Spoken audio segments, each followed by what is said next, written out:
خیلی تحت فشاره؟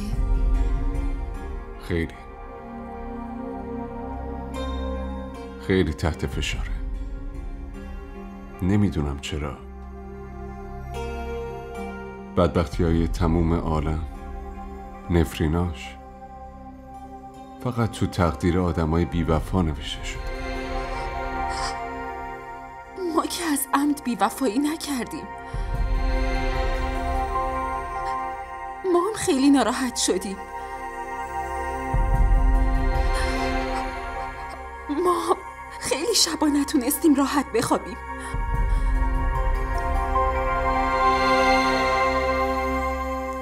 نمیدونم چرا درک نمی‌کنه که من نمیخوام در حقش بی‌انصافی کنم. من میخوام حق برابر بهش بدم، برابر دوستش داشته باشم، اما اون نمیفهمه. منم ازش تعجب میکنم. از بچگی دوستیم. از من ترسید. یه بار منو امتحان میکرد و میدید.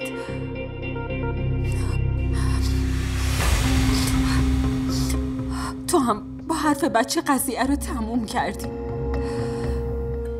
بهش میگفتی که با هم ازدواج کردیم. تو حالت خوبه؟ داشت میمرد، تحمل نداره. اینجوری حداقل آرومه، آروم از لحاظ ذهنی آماده میشه.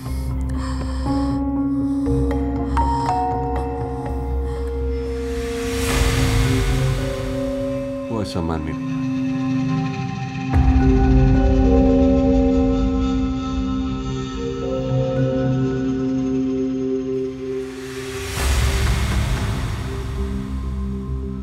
مونا، آزرا پشت دره. چی؟ یه کاری کن، همینجا بمان. هر چی شد اصلا نذار بیاد تو اتاق.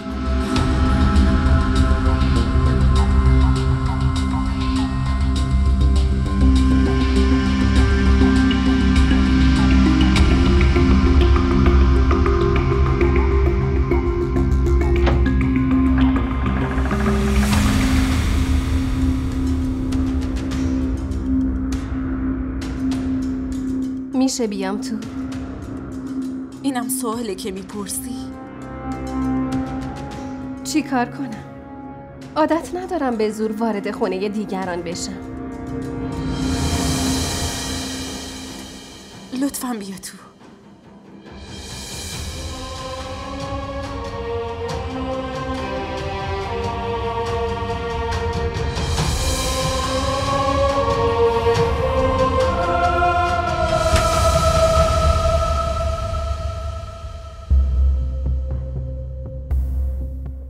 میتونم اینجا بشینم؟ اینم نیازی نیست بپرسی آزرا. شایدم نباید اینجا بشینم، چون هر چیزی از طرف تو برای من گرون تموم میشه. بشین لطفاً.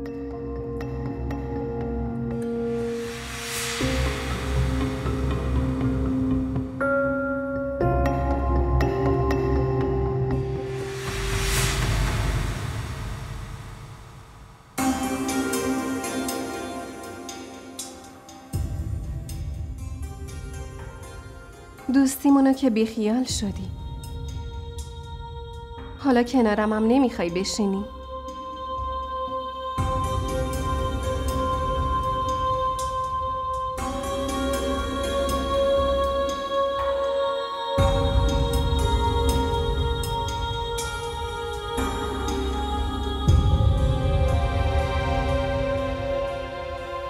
یادت مونا،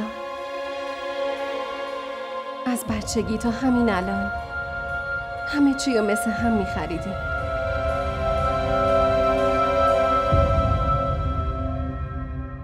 لباس مثل هم، وسایل مثل هم. یه روزایی بود که لباسی رو دوست داشتیم و نمیتونستیم پیدا کنیم، ولی به خاطر همدیگه قیدش رو میزدیم.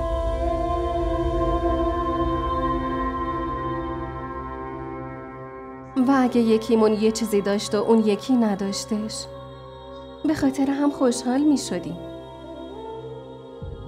من اون روزی رو یادمه که از یه لباس خوشمون اومده بود.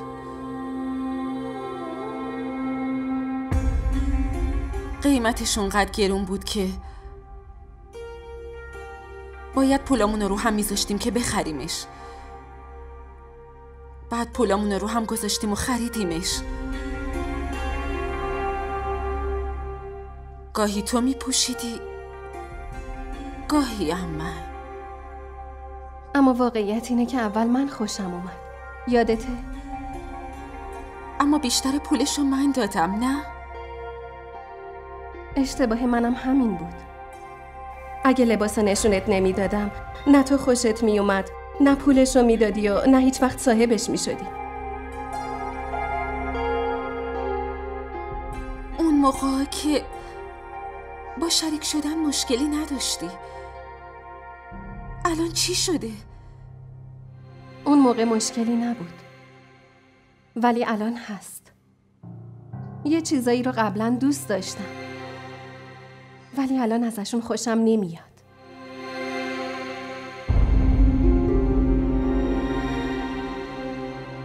نمیتونم هضم کنم خیانت کردن دوستمو، دور شدن شوهرمو، نزدیکش به تو.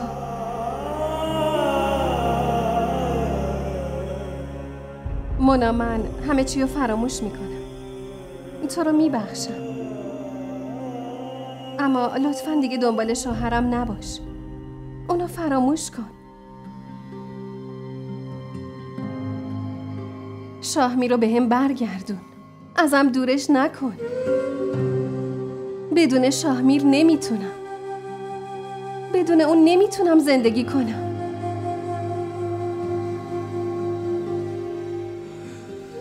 امروز اومدم امانتیمو پس بگیرم. همون امانتی که اصلاً بهت نداده بودم.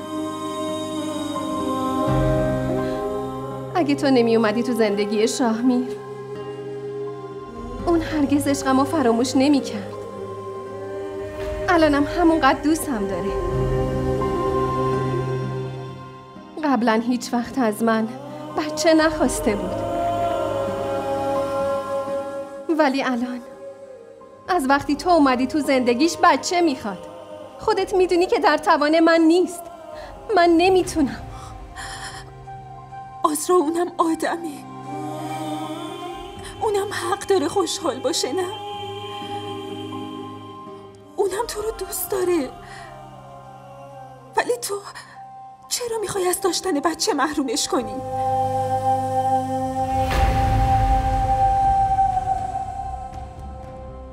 از ضعفم سوء استفاده میکنی؟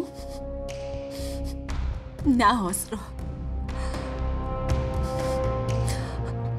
من بهت قول میدم شاهمیر با وجود من درست مثل قبل دوست داشته باشه. نمیذارم کمبودشو حس کنی. من بچه به دنیا میارم و تو میشی مادرش. بچه من تو رو هم مامان صدا میزنه. نامادری نه. میخوام مادر باشم.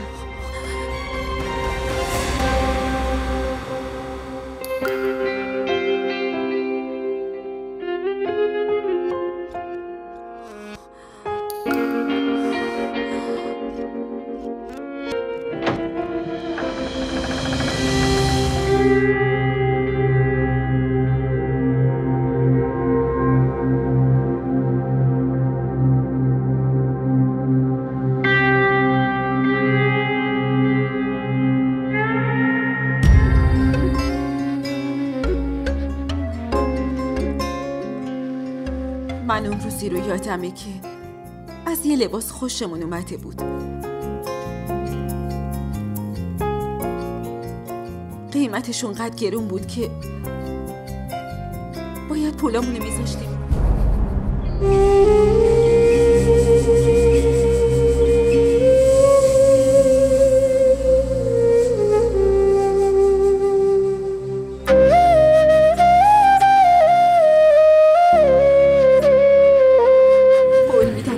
با وجود من درست مثل قبل تو رو دوست داشته باشه. من بچه به دنیا میارم و تو میشی مادرش. بچه من تو رو مامان صدا میزنی.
خانم آذرا شاهمیر، 6 سال از ازدواجتون میگذره. دکترتونم که دکتر خیلی خوبی بوده. جواب آزمایش شوهرتونم که طبیعیه. با شوهرتون اومدین؟ چرا استرس دارین؟ لطفاً آروم باشین. با شوهرتون اومدین؟ کسی همراهم نیست. تنها. راستش تعریف شما رو زیاد شنیده بودم. دیگه خودم آدرس رو از این ور اون ور پرسیدم و اومدم. بله. مردم میگن دستتون شفا داره. راستش دکتر خودم که میرم پیشش و دکترای دیگه به هم گفتن که وقت میبره ولی غیر ممکن نیست. خب منم تا امروز منتظر بودم. ولی الان زیاد وقت ندارم. فقط 4 ماه دیگه فرصت دارم. من بچه میخوام. و اگه باردار نشم اون وقت شوهرم دوباره ازدواج میکنه. دکتر لطفاً یه نگاهی به پرونده‌ام بندازین. به هم بگین تو این دنیای بزرگ خدا به هم یه بچه کوچیک میده یا نه؟ آره انشالله. منم تمام تلاشمو میکنم. پرونده‌تون رو دیدم. به امید خدا همه چی درست میشه انشالله.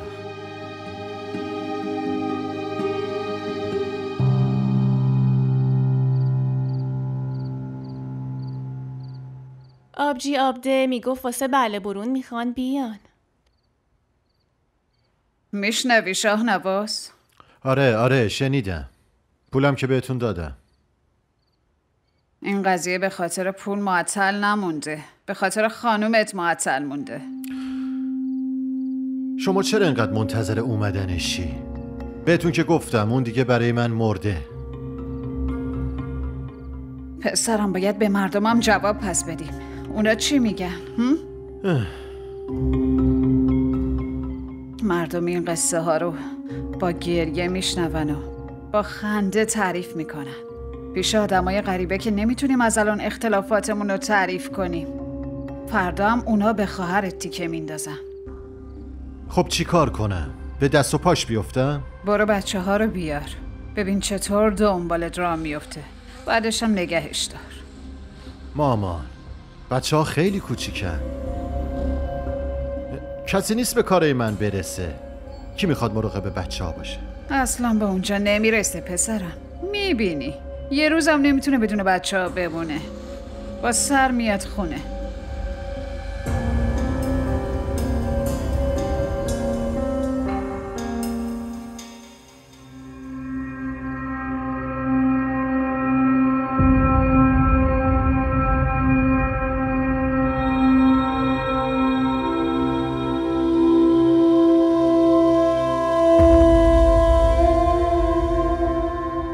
خدای مهربان، آغوش خالی منو با یه بچه پر کن.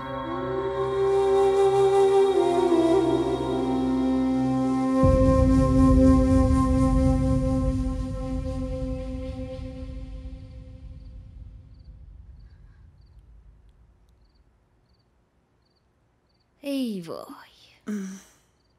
چی شده دخترم؟ چرا دیر کردی؟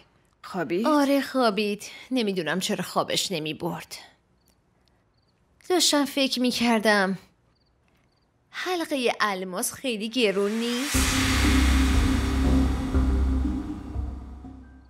گرون که هست دخترم، ولی چی کار کنیم؟ باید بگیریم. به فکر آبرومون باید باشیم، نه؟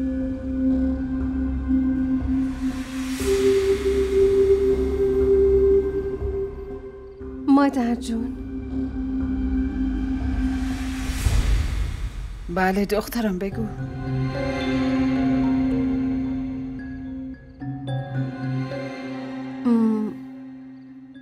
من میخوام یه چیزی بپرسم. باشه دخترم بپرس، چی شده؟ میخواستم بگم که من همیشه تلاش کردم خوشحال باشیم. اصلا یادم نمیاد که شما رو عمدن اذیت کرده باشم. اگرم کردم لطفاً منو ببخشید.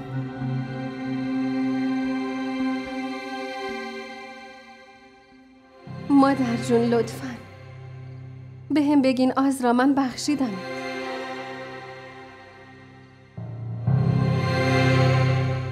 وای چی کار میکنی دخترم؟ بلند شو. نه مادر جون به هم بگین آزرا من بخشیدمت. بگین خدا ازت راضی باشه. باشه من تو رو بخشیدم، خدا هم ازت راضیه. خیلی ممنون مادر جون، خیلی ممنونم.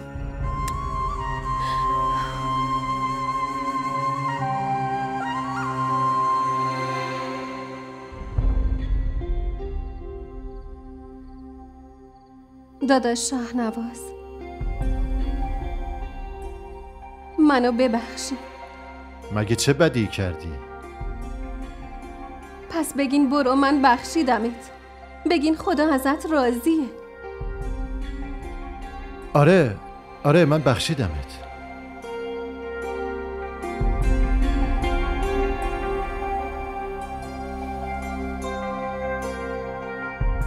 آبجی جون اگه اشتباه یا خطایی کردم منو ببخش. من که تو رو بخشیدم خواهر. خدا هم تو رو ببخشه. من هیچ وقت عمدن کسی رو نرنجوندم. نمیخوام کسی ازم ناراحت باشه. وقتی مامان تو رو بخشیده ما دیگه چی میتونیم بگیم؟ فقط مواظب مامانمون باش. باشه روی چشمام. ایشون مثل مادرمه. شما فقط یه بار بگین برو آزرا من بخشیدمت. بگین خدا ازت راضیه. آره من که بخشیدمت آزرا. خدا ازت راضی باشه. ممنون آبجی عابده.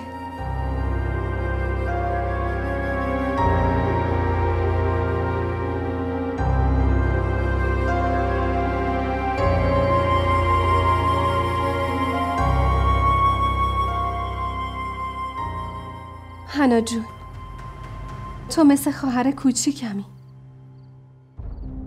اگه ناراحتت کردم لطفاً منو ببخش.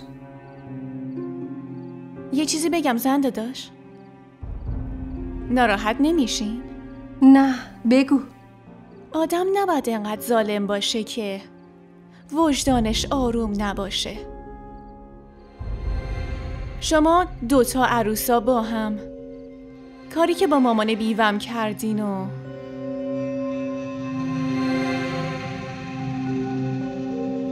فقط خودمون میدونیم. اینجوری نگو هنا. من چی کارت کردم؟ ببین، داری اینو از من میپرسی؟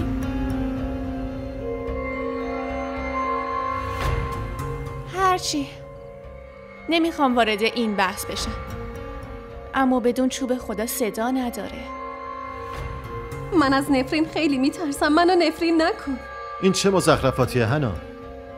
آزرای مظلوم هیچ وقت به کسی بدی نکرده. همینجوریش هم ناراحته. نه داداش شاهنواز، من بخشش میخوام. برید، من شما رو بخشیدم. ممنون هنا، ممنونم. دعا کن خدا ازم راضی باشه و بهم یه بچه بده.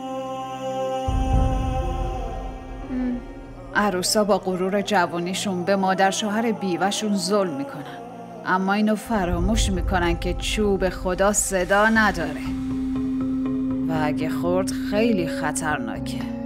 ولی خدا شاهده که من تا الان عروسامو حتی یک بارم نفرین نکردم.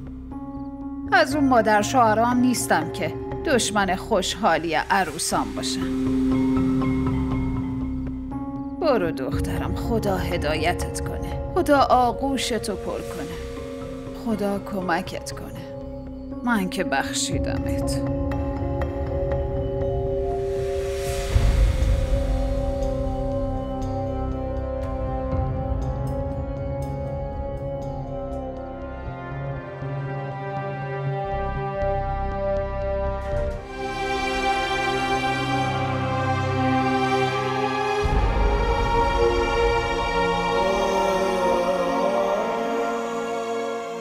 خدای مهربونم، ازم راضی باش.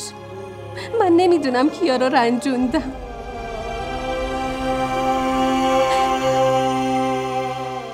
به جای بنده هاتم منو ببخشو. آغوشمو پر کن.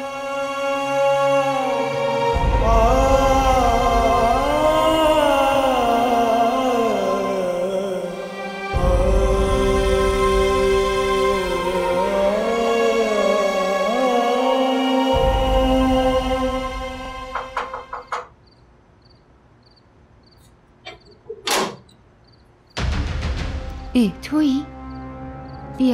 بیا تو. بچه ها کجا؟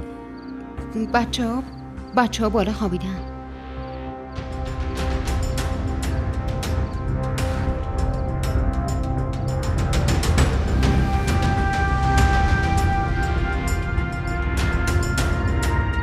چی شده شاهنواز؟ پاشو پسرم، بابا اومده. پاشو. آخه چرا داری پاشو بچه‌ها رو بیدار پاشو. می‌کنی؟ صبر کن پسرم، الان مسکان میاد وسایلش رو جمع میکنه. نیازی نیست وسایلش رو جمع کنه. من بچه ها رو میبرم. خدای من، شاهنواز این کارو نکن. باید با باباتون بیان. صبر کن پسرم، این چه کاریه میکنی؟ اینجوری خونه آباد نمیشه. دخترتو چه خونه یا میخواد بسازه؟ نمیذارم بچه هم پیش یه زن خودسری مثل این بمونن. داری چی کار میکنی؟ دارم بچه همو میبرم. چطور میتونی ببریشون؟ چرا نتونم؟ من پدرشونم. میخوام بچه هامو ببرم. بدش من گریه. برو اونور، از بچه هم دور بمون. عقلتو سر جاش میانه. میخوام ببینم که تو چقدر عاقلی. بچه داره گریه میکنه، بده به اون. این بچه بدون مادرش نمیتونه بمونه. مسکان، نذار بچه رو ببره. این کارو نکن، این دختر دیوونه شده. بیا برو دنبالش، نذار بچه رو ببره. شاهنواز، احسن خدا وایسا. پسرم، این کارو نکن. خواهش میکنم. شاهنواز، من ازت معذرت میخوام. خواهش میکنم بچه ها رو نبر. بچه ها بدون مادرشون نمیتونن باشن. خواهش میکنم. مسکان، چرا اینطوری وایسادی؟ بچه ها تو داری میبری. اونا بدون تو نمیتونن بمونن. خواهش میکنم اینم با خودت ببر.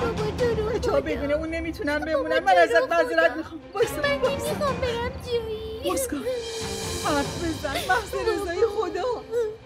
بابا بزن به خاطر بچه‌هات. مسکان، بچه ها بدون تو نمیتونن بمونن. مامانم بمونه.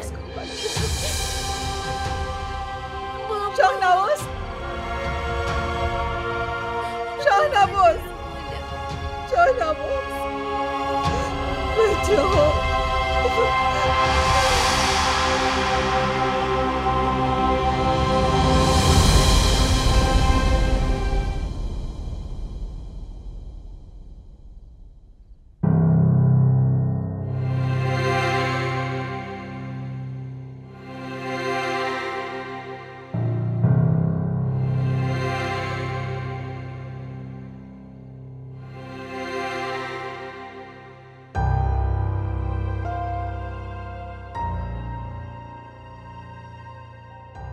عابده داره دوباره بچه به دنیا میاره.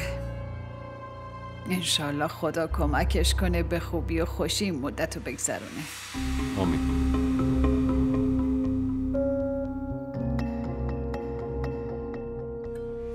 دو کلمه آمین بگو دخترم. بچه‌م مگه چی کارت کرده که دهنتو باز نمی کنی؟ نه چرا اینجوری باشم؟ خیلی مبارکتون باشه. باور کنین شما خوب باشین منم خوشحالم. همیشه دعا میکنم این خونه پر از بچه باشه. آمین. تو خونه ای که بچه باشه اونجا پر از برکت و خوشحالیه. آبجی هم انشالله دختر دار بشه. یه پسر یه دختر. خانواده‌اش کامل میشه. من که همیشه دعا میکنم شاه میره منم پدر بشه، صاحب فرزند بشه. بابا من میخوام برم تا فردا میاد. زن داداش کجاست؟ خونه مامانشه.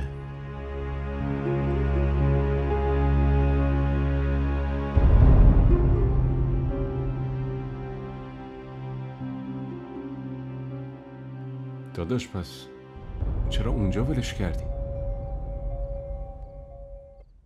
این اشتباهه. همین الان برید و بچه ها رو دوباره ببرید پیشش. چرا ببرتشون؟ مگه ما مردیم که نتونیم از بچه ها مواظبت کنیم؟ بیا اینجا پسرم. بیا بیا بیا بیا پسرم. چرا گریه میکنی؟ ببین مامان بزرگ اینجاست، زن عمو هست، عمو هست. چرا گریه میکنی؟ تا وقتی که مامانم توی این خونه نباشه منم نمیخوام باشم. بیا اینجا. بیا این لقمه رو بخور. دهنتو واکن. بخور. نه بخور. بخور دیگه عزیزم. بخور. آفرین پسرم. بخور. چی کار میکنی عزیزم؟ بری من میبرمت.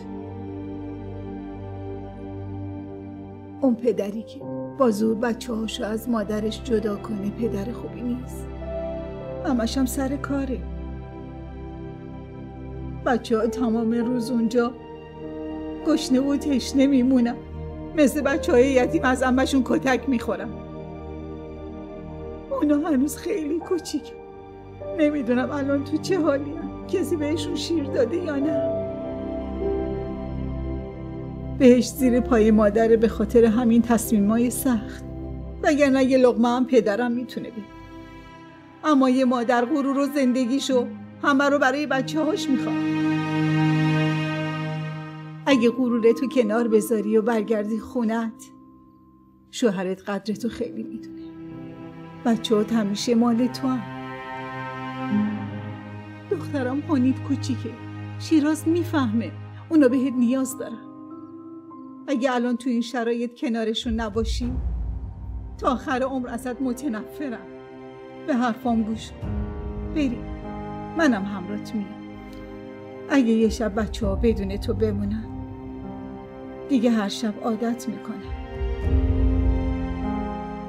بعد از اون دیگه همیشه بچه ها ساکت میمونن. شوهرت هم عادت میکنه به نبودنت. اشکالی نداره. بچه ها رو غریبه نبرده، پدر خودشون برده. بچه ها رو به این خاطر از مادرشون گرفته که اونو با زور مجبور کنه. پدر چرا باید مادر رو مجبور به کاری کنه؟ در حالی که هر دو به یه اندازه بچه ها رو دوست دارن. پس چرا مادر تو این رابطه تحقیر بشه؟ من نمیرم. مادرم و قدرت دارم، نه نقطه ضعف. اینجور مواقع نباید نقطه ضعف نشون بدی تا کسی مادر رو دست کم نگیره و تحقیر نکنه. اگه اون 3 کلمه رو گفت بعد طلاق داد چی کار کنی؟ من از اون 3 کلمه ای که تو عقلش گفتم بیشتر از این 3 کلمه افسوس میخورم. اون وقت چرا این چیزا رو بهم نگفتی؟ همون موقعی که میگفتی بلند بگو که عاقد صدا تو بشنوه ها؟ مسکن چرا نمیفهمی؟ اون بچه ها رو برده. من یه زن مریضم، اگه مردم چی؟ دنیا خیلی ظالمه عزیزم، بدون مردای اینجا. اگه یه زن رو تنها ببینن گرگ میشن، گرگ. تو رو راحت نمیذارم. هرچی میخوای بگو، اما این یه حرف منو خوب گوش کن. من از اون زنا نیستم که کسی منو تهدید کنه. همونقدر که من از بچه ها حق دارم اونم داره. خوب شد بچه ها رو برد. حداقل بچه ها پیش اون بمونن. تو واسه پول پوشک بهم طعنه نمیزنی.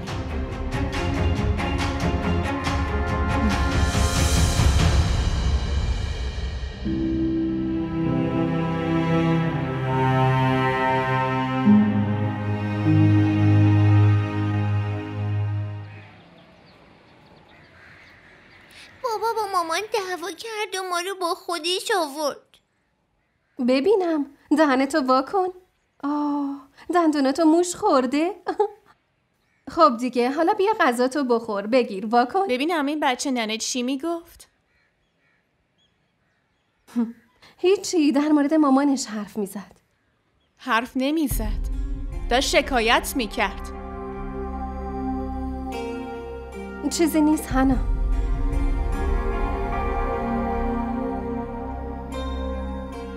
و شما با بچه نشستین و غیبت ما رو میکنی؟ من که گفتم هیچی نیست. داشتم میگفتم مامانم کی میاد. مامانت نه میاد نه میذاریم که بیاد. پس منم میرم پیش مامانم. چطوری میری؟ چطوری میری از اینجا؟ ببینم چطوری. میخوام برم. میرم. تو رو باید تربیت کنم. الان میبرم تو انبار زندونیت میکنم. هانا تو چت شده؟ از مامانش دوره، اونو میخواد چیکار کنه پس؟ این بچه نیست که آتیشه، آتیش. مامانش اینو پر روش کرده.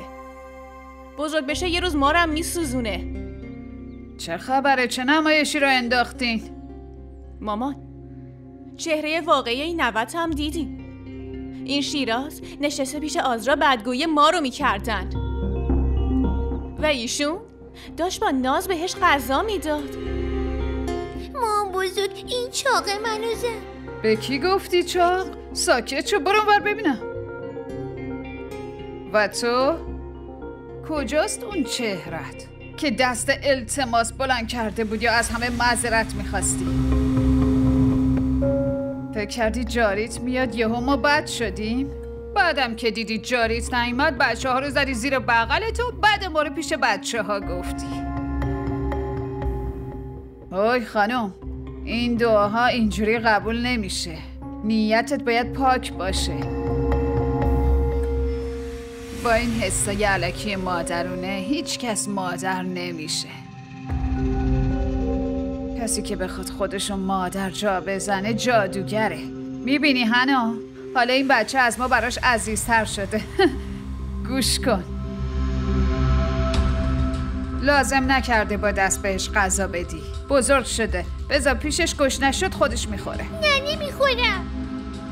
پس از گشنگی بمیر. نمیخورم. گوش کن. برو به اون کوچیکه برس. اعصاب انقدر جیغ جیغ زده مغز منو خورده توی خونه. اینجا کسی به ناز و نوازش عادت نداره. یه بار دوبار بهش محل ندی خودش درست میشه. فهمیدی؟ نمایش واسم درست کردن. مادر بزرگ شدنم واسه من عذابه. چرا وایسادین اینجا منو نگاه میکنید؟ برید داخل.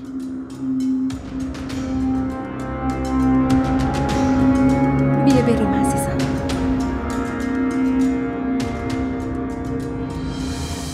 کلاً به اون مامانش رفته.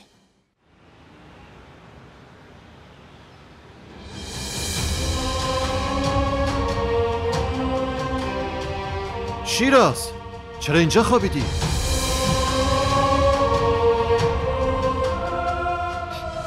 عمه منو زد.